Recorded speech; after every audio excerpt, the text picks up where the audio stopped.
This session, we're going to see ASCII to hexa conversion.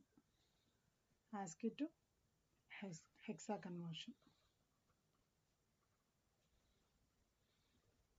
We're going to take an ASCII data, convert into hexadecimal in 8085 microprocessor by writing an ALP. 8085 microprocessor by writing an ALP. That is your assembly language program. That is your assembly language program. Now, in your hexa to ASCII conversion, what did we do is, you see here in your hexa to ASCII conversion, we had a hexa data and that was converted into an ASCII data. So for example, in hexa to ASCII conversion, we had, in hexa to ASCII, I'm telling. So we had something called 03. Separately 3, the corresponding ASCII equivalent is 33, and for 0, 30. So this is how the conversion was done. So 03, we had separate for 3, we had 33 and we had 30. Now to get the 03, so this is your hexa and this is your ASCII. To get the 03, so we can check now when you give 33 whether you get 3 and when you give 30 whether you're getting 0. So 33 and 30 combined is going to give a value of 03. So this is how we wrote the program for hexa to ASCII. So when we take a hexa number 03, we are supposed to get 33. So separately it was like for 3 it was 33, for 0 it is 30. So we divided and we got the result. In the same way, now if we give 33 and 30, we may get a value of 03. So let's see that. So let's start with the program. So let me write first line LDA 4500. That is my first memory location 4500. In 4500, let me take a data 33. That is your ASCII equivalent.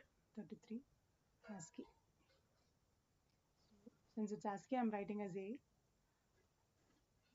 Now I'm calling a subroutine. So program inside a program is your subroutine. A subprogram it is.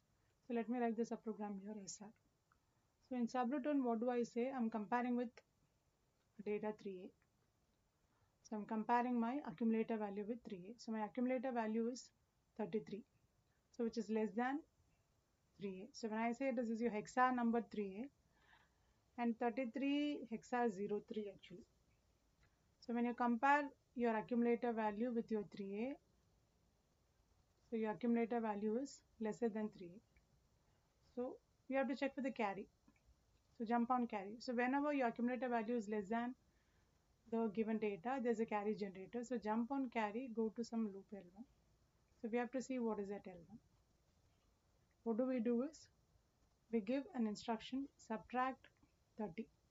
In L1 loop, subtract immediate value 30. So we have there on the top 33. 33 is being subtracted from 30. So when 33 is subtracted from 30, we get the equivalent as 03. So the answer will be 03 because subtract the immediate value from 30. So it is subtracted from 30. So we get the equivalent 03. So 03 is stored in accumulator and then return to main program.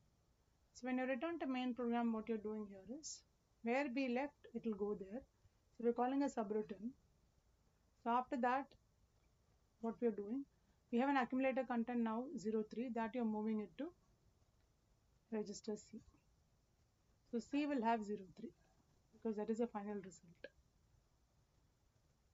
Now we take one more location LDA 4501. LDA 4501. So 4501 is the next location, and 4501 we are going to take the data 30. The ASCII equivalent 30. So A 30. What do I do? Again, I'm calling a subroutine. So subroutine already we have the program here. So compare with 3A. Now what's happening here? So A is actually now, A value, if you see here, A value is now, it is 30. ASCII value I have taken as 30. So that is less than 3A definitely. So there's a carry generated. Jump on carry, what do? We subtract 30. So 30 is being subtracted from 30. So our result will be 0 here. Result will be 0. So here we can mention as 0. So when you subtract, the result is going to be 0. So here we can write 0. Now return to main program. So before that, we have to see one thing. So when there is a carry, we have to 30. When there is no carry, what we are supposed to do is, to get the hexa equivalent, we have to subtract 0, 7, and then we have to subtract 30, then only we have to go to main program. So when there is a carry, directly you subtract 30. When there is no carry, you subtract 7 and then 30. So 37. So this is what we are supposed to do. That means when the accumulator value is greater than 3a, there is no carry. So when there is no carry, so subtract 7 and then subtract 30 and then return to main program. Here, in both the conditions, we had a carry. So if there is a carry, you subtract 30 and then return to main program. So you're going to call subtract. Fine. So this is your logic. So now again return to main program. So where it left, second SR, second subroutine call, it left. So what we do after that, we give 4 RLC, rotate instructions. 4 times we're supposed to give RLC, RLC, RLC. Now the result is 0 actually. So rotate accumulator content left to carry. So accumulator content is 0, that you're rotating. That we are rotating. So that's why we use RLC. So how many times we rotate, the answer finally it is going to be 0, 0 only. The answer is going to be 0, 0.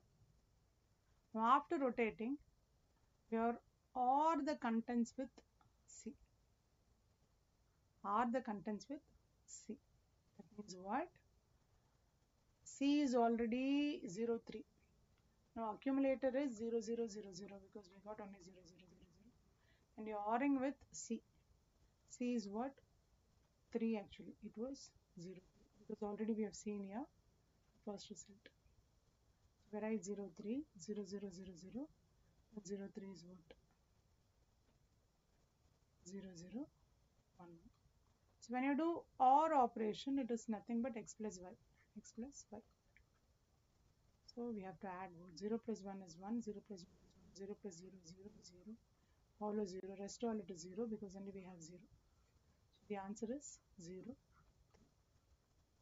So after OR operation, what we do? We store the accumulator content. After OR, the accumulator content will be 0, 3 because we have added 0, 3. We store the accumulator content in 4502 next location. So 4502 will have 3. And then we are halting 3. So we got the result equivalent, hexa equivalent as 0, 3.